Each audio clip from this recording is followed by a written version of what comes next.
Hello viewers, இனி நம்ம பார்க்க போறது ஒன் பீஸ் எபிசோட் 858 பார்ட் 2.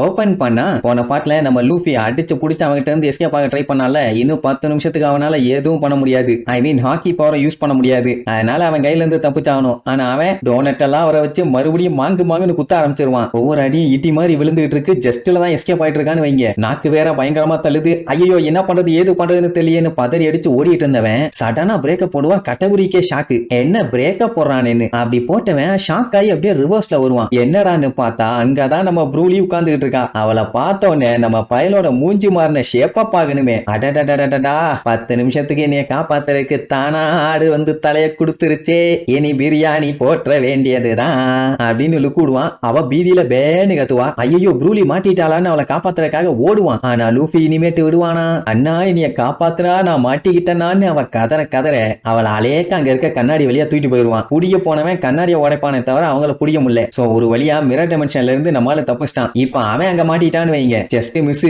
ஏமா ப்ரோக்கோலி நீ இருந்தனால தான் நான் தப்பிச்சாம்பானா? என் பேரு ப்ரூலிடா, ப்ரூலி ப்ரோக்கோலி இல்லன்னு புலம்புவா. சரி என்ன கருமமோன்னு சொல்லிட்டு இருக்கும் போது அவங்க ஏதோ ஒரு வீட்டுக்குள்ள வந்திருக்காங்க போல. அந்த வீடே கண்ணா பின்னான்னு அதிர ஆரம்பிச்சு சில்லா உடைய ஆரம்பிச்சிரும். என்னடான்னு பார்த்தா இவங்க இருக்கிறது நட்ஸ் ஐலாண்ட்ல. அங்கதானே நம்ம பிக் மாம் இப்ப வேட்டையாடிட்டு இருக்கா. அவளை பார்த்த உடனே மிரண்டுருவாங்க. அவளும் கையில கிடைக்கிற பில்டிங்ஸ் எல்லாம் புடிங்கி தின்னு பார்த்துட்டு இது கேக்கல சீ தூன்னு சொல்லிட்டு கண்ட மேனிக்கு வீசுவா. இதனால அந்த ஐலாண்ட்ல இருக்க பில்டிங்ஸும் மக்களும் ரொம்ப பாதிக்கப்படுவாங்க. அப்ப பெரஸ்பர கூப்பிட்டு ஐயோ ஆத்தா நான் சொல்றதை ஏன் நீ கேட்க மாட்டேங்கிற? இங்க ஸ்டார் ஹேட்டும் இல்ல கேக்கும் இல்லன்னு உடனே அப்ப எங்கடா இருக்குன்னு தொண்டை எளிய கத்துவான். இவன் பார்த்துட்டு பிக் மாம் இங்க என்ன பண்ணிட்டு இருக்கான்னு ஆடி போயிருவான். அதே நேரம் இங்க நம்ம நமிய காட்டுறாங்க. கெட்டப் எல்லாம் மாத்திக்கிட்டு சண்டைக்கு ரெடியா இருக்கா. யாரு வந்தாலும் சரி இன்னைக்கு மண்டைய பொழந்துடணும்னு. ஆனா சுத்தி முத்தி எங்க செக் பண்ணி பார்த்தாலும் எதிரிகளோட கப்பல் எங்கேயுமே இல்ல. அதுதான் இவங்களுக்கு புரியல, ஏன் யாருமே இன்னும் அட்டாக் பண்ண வரலன்னு. நல்ல விஷயம் தான், ஆனா அதுவுமே பயமா தானே இருக்குது. பட் ஒண்ணு மட்டும் உறுதி, இதே மாதிரி ஸ்மூத்தாலாம் ரொம்ப நேரத்துக்கு இருக்க வாய்ப்பே இல்ல. ஏன்னா பிக் மாம் இந்த கடலோட எம்பரர். அவளையே போய் நோண்டிட்டு வந்திருக்காங்க. இதனால அவளோட மரியாதையே கெட்டு போகும். இவங்களை விடுறதுங்கிறது வாய்ப்பே இல்லாத காரியம் தான். இப்போதைக்கு இவங்க பண்ண வேண்டிய வேலை அந்த கக்காவ் ஐலாண்ட நோக்கி போறது மட்டும்தான். சரி இவங்க போட்ட பிளான் எல்லாமே ஓகே தான். ஆனா இவங்க போற வழியில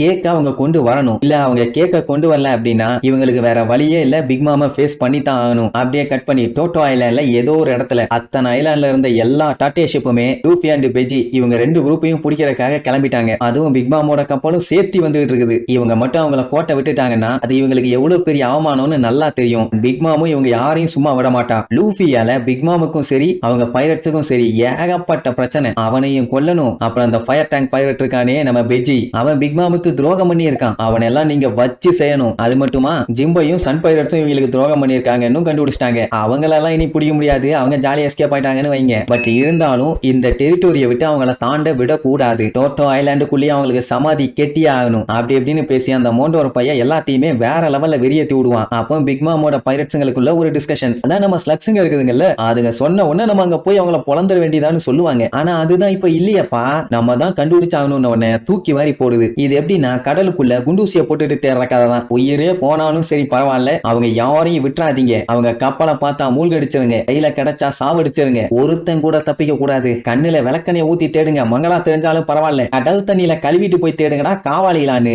ஒரு பெரிய படையவே அனுப்பி விடுவானுங்க. நல்ல வேலை அந்த நத்திங்க எல்லாத்தையுமே டைவர்ட் பண்ணி கூட்டு போயிட்டாங்க. இந்நேரத்துக்கு இருந்துருச்சுங்கன்னா நிலைமை ரொம்ப மோசமா இருக்கும். அதே நேரம் இங்க ஸ்வீட் ஃபேக்டரியில நம்ம செஞ்சு ரெடி பண்ண கேக்க ஒருத்தன் சாப்பிட்டு பார்த்துட்டு அங்கேயே பொத்துன்னு விழுந்துருவான். ஐயோ என்னாச்சு ஏதாச்சுன்னு எல்லாத்துக்கும் பதட்டம். ஏதாச்சும் பாய்சன் கலந்துட்டானான்னு வேற பயம். அதுக்கப்புறம் தான் அந்த மூதேவி சொல்லும் பாய்சன் கலக்கல, ஆனா இந்த கிரீமுக்காண்டி செத்தா கூட பரவாயில்ல நான் சந்தோஷமா சாவேன்பா. ஏன்னா அந்த கிரீம் அந்த அளவுக்கு பயங்கர டேஸ்டியா இருக்குதாமா. இந்த அளவுக்கு ஒரு கிரீமை தின்னு அவன் வாழ்க்கையில ஹாப்பியானதே இல்ல. அந்த அளவுக்கு ஒரு முரட்டுத்தனமான டேஸ்ட். புட்டிங் எல்லாம் ஆடி போயிருவா. அந்த அளவுக்கு டேஸ்டியா கிரீம் பட்டானான்னு அதை சாப்பிட்டு பார்க்கணும்னு சொல்லுவா. பட் சஞ்சய் தரமாட்டேன்பா. ஏன்னா அந்த கிரீமை சாப்பிட்டானா கண்டிப்பா டேஸ்ட்ல அவன் மதிமயங்கி போயிருவாளாம். அதனால உன்ன மாதிரி ஒரு ஆளை என்னால இழக்க முடியாது ஓகேவான்னு சிரிப்பான். மூஞ்சி கொழுந்து விட்டு எரிய கதறிக்கிட்டே விழுவா. இவளுக்கு இதே வேலையா போச்சு. ஏமா நீ இன்னும் தின்னு கூட பாக்கல, ஏன் உசுர வாங்குறேன்னு சிஃபோனு புலம்பி தள்ளுவா. அந்த கிரீமை கொஞ்சோண்டு தின்னக்கே டேஸ்ட் ஆழமயக்கி சாவடிக்கிற நிலைமைக்கு கொண்டு போகுதுன்னா மொத்த கேக்கு ஃபுல்லா இருந்துச்சுன்னா ஐயோ சொல்ல வார்த்தைகளே இல்லைன்னு அங்க இருக்க குக்குங்க எல்லாம் அப்படியே பாராட்டி தள்ளுவானுங்க. அப்ப கரெக்டா சிஃபோன் அவளோட ஃப்ளஃபியான கேக்கையும் ரெடி பண்ணிட்டான். அந்த கேக் பாத்தீங்கன்னா